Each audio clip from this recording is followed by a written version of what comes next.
Tila isang normal na komunidad ang barangay Dampalit sa Malabon kung pagmamasdan sa umaga. Hindi bakas ang iniindang problema, ang kawalan ng kuryente.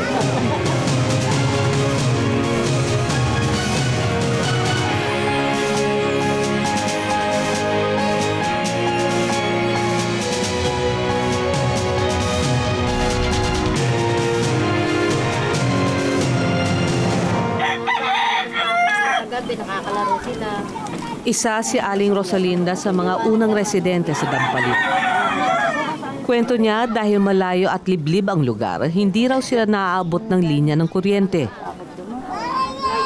Pag alas 7, hindi na kami nakakalabas, madilim na, nakakatakot kasi sobrang dilim siya, dinadaan namin madilim para may sumusunod sa amin. Kaya sa gabi, hindi na kami lumalabas.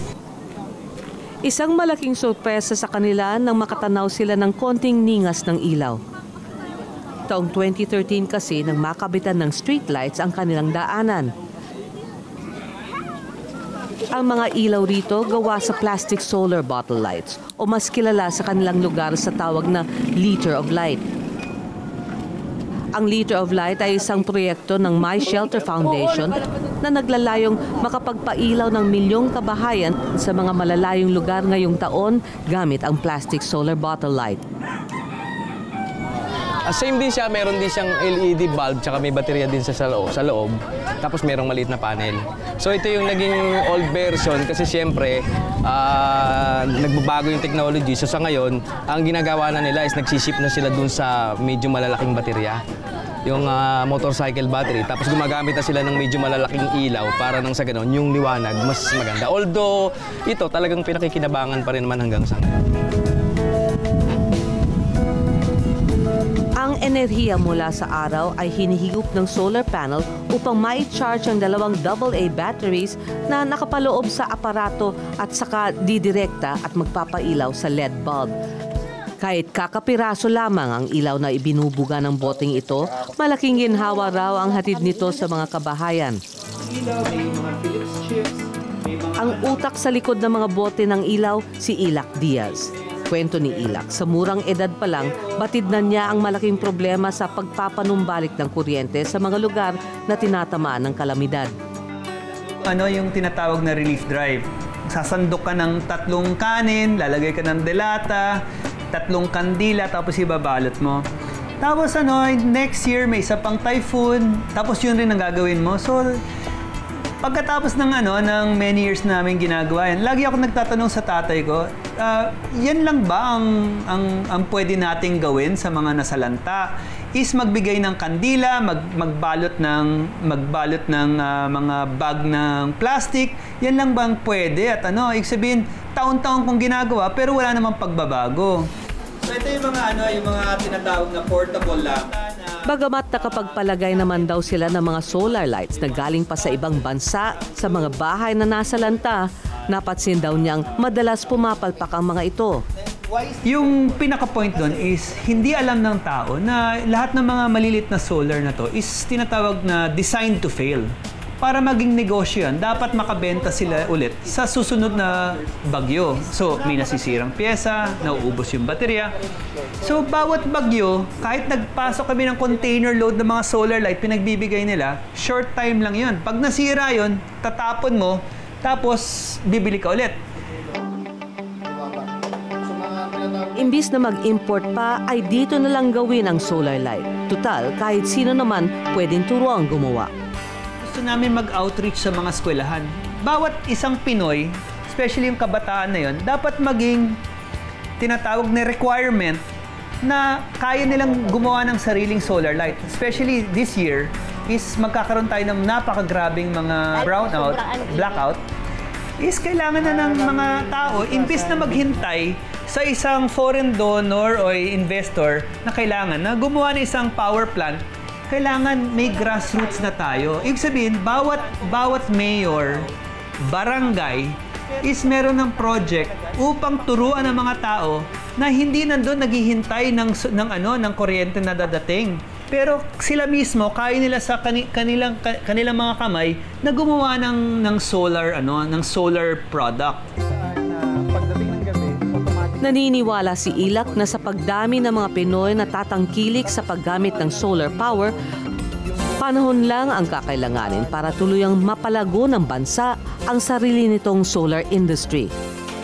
Sa ngayon kasi, ang mga solar panel na ginagamit, ini-import pa mula sa ibang bansa. Meron na silang sariling production line at nag-install sila ng mga solar lights. Pag sabi ko nun, hindi lang nila binibili. As in, dun mismo in country, meron na silang assembly from solar cell to product. So, ibig sabihin, mas mabilis ang angat nila kaysa sa atin. Tayo may sun power. Ang hindi nakikwento sa Dagdag pa ni Ilak, ang Amerikanong kumpanyang Sun Power, isa sa pangunahing developer ng solar technology sa buong mundo, ay nagpasok ng 2 factory sa Batangas. Ayon kay Dr. Salvador, ang resulta ng pagsasaliksik nila sa solar cell production ay di nalalayo sa nabubuo ng mas maunlad ng bansa. Nandun kami dun sa labanan. Hindi kami nahuhuli. Meron kami mga panibagong paraan na nakita namin hindi pa nila nagagawa. Could you give us an idea itong mga pamamaraan nyo kamo na hindi naman nila natatry? Ang isang technique na develop namin ay yung gumamit ng silicone nanowires. Ito ay maliliit, maninipis na silicone. Ang ginagawa nito ay parang siyang mirror or reflector. So pag tumama yung ilaw doon, natatrap siya. Yung ilaw ay mas maraming nagagamit para maging kuryente. Mapapababa raw ang presyo ng cell production sa paggamit ng inimbento nilang doping technique. Yung isang method namin ay yung pag-dope or paghalo ng chemicals. Bago to eh. Mahal ang paghalo ng chemicals para gumawa ng solar cell. Iba yung proseso before. Tingin namin yung proseso ngayon, baka mas mura, mas mababa yung presyo. So yan ang mapapamura. Tingin namin, ito yung one way to lower down the cost. Malaki ang potensyal ng pag-aaral nito. Ngunit malaki ring pondo ang kakailanganin para madala ang kanilang modelo mula sa kanilang laboratorio patungong merkado. We have to combine yung mga resources ng gobyerno. No? Kasi ginawa namin sa laboratorio lang ito eh. Pag gagawin namin ito mass production, kailangan namin ng mas malaking furnace. Kung saan iinitin to. No? Ang laboratorio namin, kailangang initin ang isang solar cell na ganito kaliit. Ang ititinda mo ay ganyang kalaki. So, kailangan ng panibagong makinarya yon. Hindi lang daw sariling solar panel ang kaya natin gawin. Pati na ang tinatawag na grid tie inverters ang nagpapalit ng enerhiya mula sa araw na direct current o DC para maging alternating current o AC, ang kuryenteng ginagamit sa pang-araw-araw. Ang kasi ng grid tie inverters na ngayon, ini-import natin ito sa ibang bansa at medyo may kamahalan. Pero nang makita natin dito sa Fisher na meron tayong kakayanan na mag-develop ng sariling atin, ito ay ating ginawang proyekto at ginawa natin ito para dun sa ating mga electronic manufacturers. Nakikitang isa sa mga sagot sa pagkukulang ng kuryente ang pagsasabuhay ng Republic Act 9513 o Renewable Energy Act of 2008. Ito ay naghihikayat na mamuhunan sa renewable sources of power tulad ng geothermal, wind, biomass, hydro, at solar. Sa kasalukuyan kasi, 84% ng enerhiyang kailangan ay nanggagaling sa fossil fuels tulad ng coal.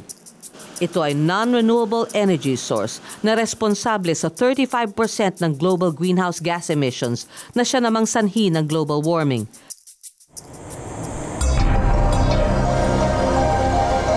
Sa lahat ng renewable energies, ang pinakaangkop daw sa Pilipinas ang solar energy. Bilang equatorial country kasi, mas mahaba ang oras natin ng sunlight.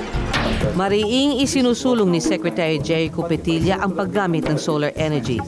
Isang programa ng Department of Energy ang Solar Rooftop Projects kung saan gagawaran ng mga paaralan ng tinatawag na Solar Photovoltaic o PV system. Ang kabuuan ng lahat ng sangkap na kakailanganin para gawing kuryente ang sikat ng araw. Sa ilalim ng proyektong ito, libreng ikakabit ng supplier ang sistema. Buwan-buwang itong binabayaran depende sa halaga ng kuryente na konsumo ng paaralan mula sa solar power. Parang installment basis kumbaga ang pagbayad. 950 per kilowatt hour, mas mura kumpara sa 1150 per kilowatt hour na singil ng Meralco. Pagkatapos ng 15 taon, ang paaralan na ang magmamay-ari ng sistema. Isa ang St. Scholastica's College Manila na kasali sa solar rooftop project. Ang patuloy na pagtaas ng singil sa kuryente ang nag-udyok sa kanilang pasukin ito. First, our electrical bill is rising up monthly from 2 million to 3 million a month. Ayon kay Sister Mary Francis Dizon, inaasahang aabot ng 400,000 piso kada buwan o 4 na milyong piso kada taon ang kanilang matitipid dahil sa solar power. We can save at least 20% of our consumption cost. It can even go up to 32% savings. Nakaengganyo pati ang tulong nila sa pagbawas ng polusyon. We can help in the preservation of our ecology. No? It is friendly to the environment. Ang rooftop ng St. Cecilia's Building ang nagsilbing bahay ng 96 kilowatt solar power facility.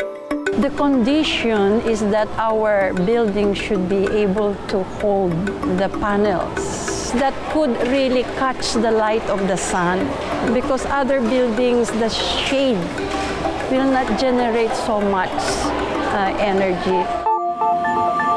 Ang 320 solar panels ang nagpapagana ng air conditioners, computers, ilaw at iba pang kagamitan sa loob ng gusali kung saan matatagpuan ang college library, audiovisual center at iba pang silid. Ito ay may kakayanan para makarakterize ang mga solar. Ayon kay Engineer Patrick Montero ng Department of Science and Technology, bagamat lahat ng renewable energies ay mainam sa kalikasan at nakakabawas sa pagdedepende sa fossil fuels, mas pinipili ng mga developer at consumer ang solar. Portable kasi siya. Madali siyang i-install kumpara sa mga hydro system o yung mga wind. Ngunit dapat alalahanin na may limitasyon ang paggamit ng solar energy. Mahihirapan o kaya't hindi ito nakakapag-generate ng enerhiya kapag makulimlim, gabi at may bagyo.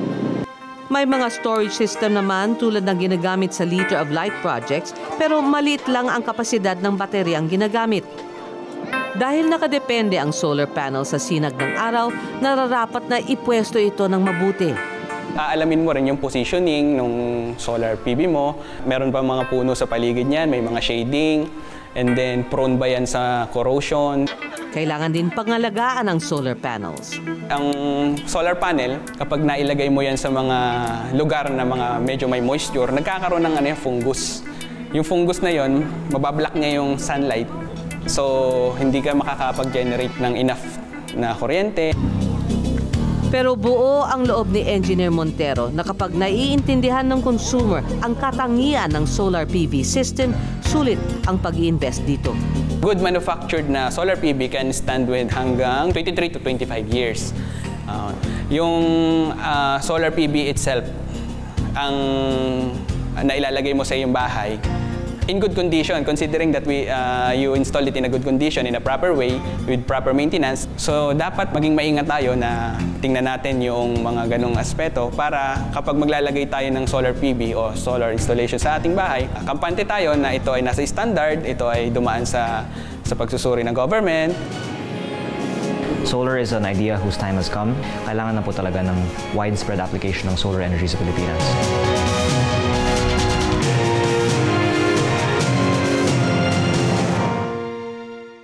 Balitang-balita kamakailan ang pagpapakabit ng solar panel sa SM City North EDSA. Kinabitan ng 5,760 solar panels ang bubong ng car park building ng mall. 5% lamang ng kabuuan ng pangangailangan ng SM North ang nasasupply ng solar panels. Pero kahit pa kakaunti ang mababawas sa konsumo, hindi naman daw nila ito iniinda dahil ang pangunahing layunin ng SM ay ang maging ehemplo sa lipunan. We choose to do it. Someone has to do it. Someone has to make the solar panels cheaper so that demand can really increase, diba? The attractiveness of the product will create the supply, and then voila! it's going to be cheaper like LED light. The idea and the commitment that we have to engage in benefits that are not necessarily commensurated by money. It's more of the social impact. The panels are under warranty for 25 years. Kapakanan rin ng komunidad ang tanging adhikain ng 21 anyos na si Leandro Leviste, presidente ng Solar Philippines, na supplier ng solar PV system sa malls ng SM. Ayon kay Leviste, ngayon na raw ang perfect timing para palawakin ang paggamit ng solar panels. Solar is an idea whose time has come. And I would think that with the perfect storm of the power crisis, the dropping prices of solar panels, the increasing cost of electricity in the Philippines, and our massive demand because of our growing economy, kailangan na po talaga ng widespread application ng solar energy sa Pilipinas. Nahihirapan ka ba maghanap ng mga willing to take this risk with you or willing to gamble on you? Sa una po, mahirap po talaga kasi wala pang magalaking showcase ng ganitong sistema. Pero salamat po sa pagbibigay ng SM sa amin ng ganitong opportunity, we were able to have this very high-profile launch. Maganda rin po ang malls kasi very visible siya sa public. In fact, libo-libong mga tao ay dumadaan po sa SM North Ed sa araw-araw. And ang dami na po naming mga inquiries para sa mga residential and mga home systems dahil dito. So again, I think SM inspires the rest of the country to follow where they go. At the same time, yung roof space na na-occupy nila is only 1/3. Isa si Louis Reyes na na-inspire magpakabit ng solar panels dahil sa proyekto ng kumpanya ni Leviste sa SM. I like their business model kasi yung strategy nila is to, go for commercial businesses, application, large scale. So, in bulk sila kung bumili ng mga equipment. So, what they say, yung economies of scale. So, kami mga retail or residential accounts, nakikinabang for their pricing. Grid-type system ang ipinagkabit ni Louis sa kanyang bahay. Ibig sabihin nito, oras na hindi gumagana o hindi sapat ang nakolektang enerhiya sa solar, automatic na papasok ang kuryente galing sa Meralco. Sa 3 kilowatts na electrical load ng solar panels ni Louis, kaya nitong suplayan ang ilang appliances nila sa bahay. So, kamo what appliances?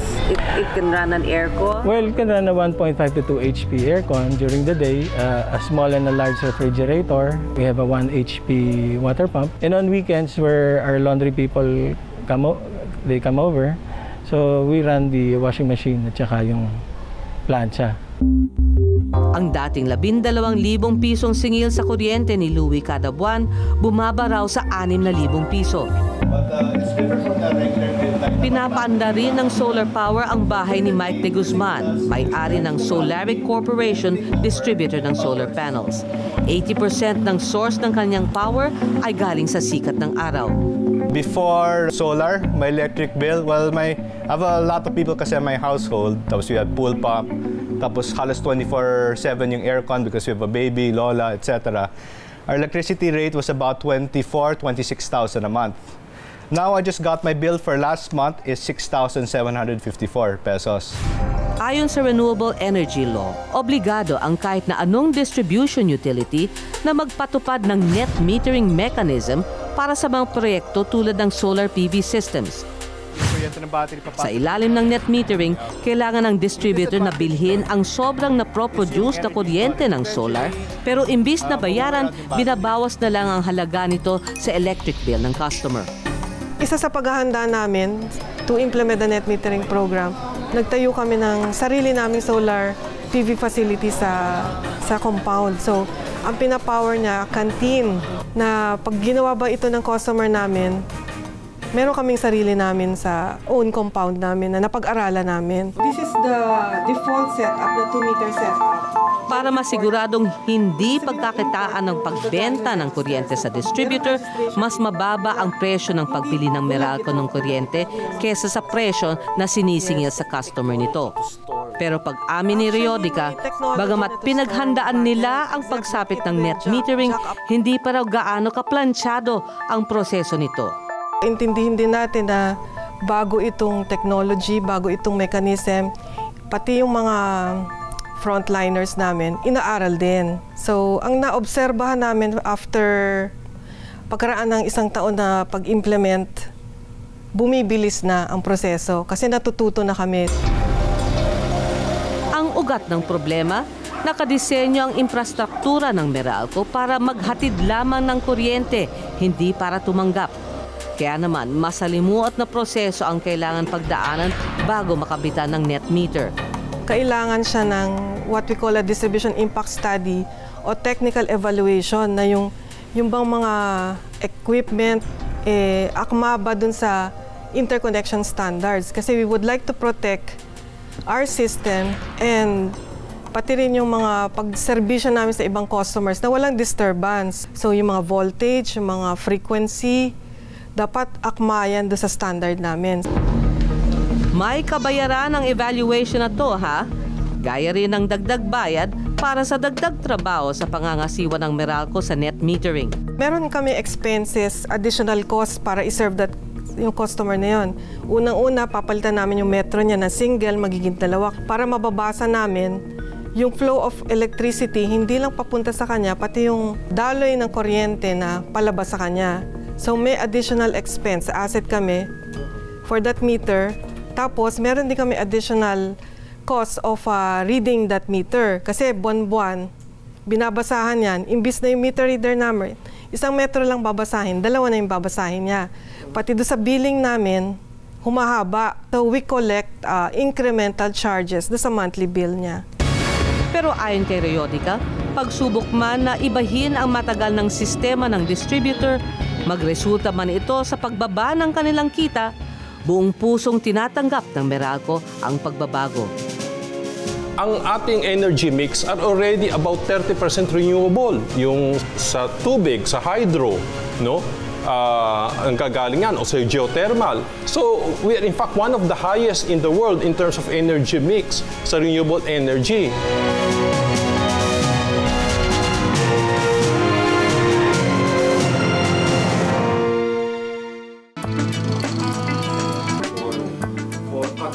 Sa determinasyon ng DOE na palaguin ang solar energy sa bansa, isinusulong nito ang feed-in tariff o FIT. Ito ang insentibo na ibibigay sa kumpanya para magpatayo at magpatakbo ng solar plant o farm. Ang paunang target ni Petilla ay makapag-produce ng 50 megawatts ng solar power. First 50 megawatts, ang makakakuha ng feed-in tariff ng quota, you will build it, gagawin mo yan, at basically, pag nagawa mo yan, babayaran ka ng fixed amount, to be exact, 9.68 per kilowatt hour, 9 pesos 68, for the next 20 years. Maraming bansa ang gumagamit ng FIT.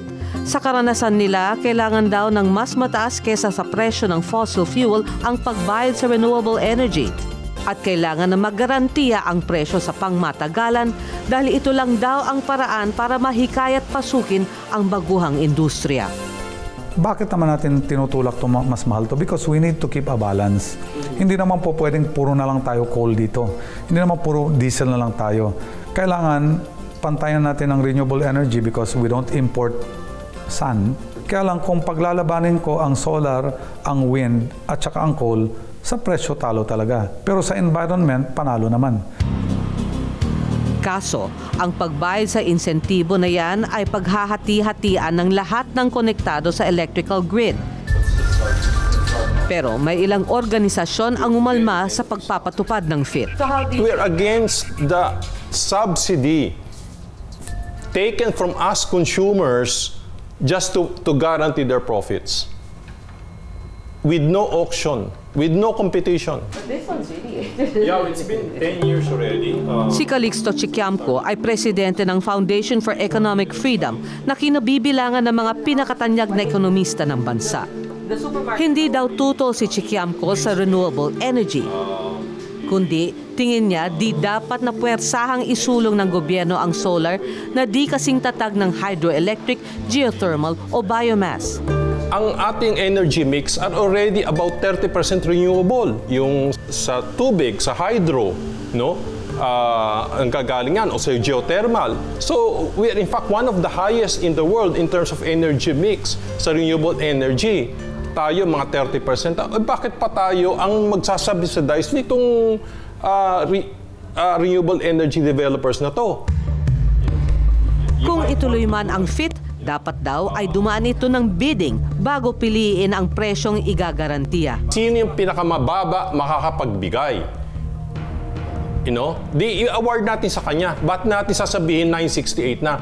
In other words, let an auction reveal the true cost of what it means to provide renewable energy to us. So, it has to be yung the most efficient rate. Yan ang mandate ng law. Kung katumbas ng pagsikat ng araw ang ating pag-asa, ang ating kinabukasan, dapat mas sikat ang turing natin sa araw. Kung mas lalo lamang paigtingin ang paggamit ng solar energy sa bansa, samahan ng diskarte ng Pinoy at suporta ng gobyerno, garantisadong ang sinag ng araw kaya nang bigyang liwanag. Di lang bahay, kundi buhay ng bawat Pilipinong tatangkilik dito. Ako si Twink Makariig, magandang gabi.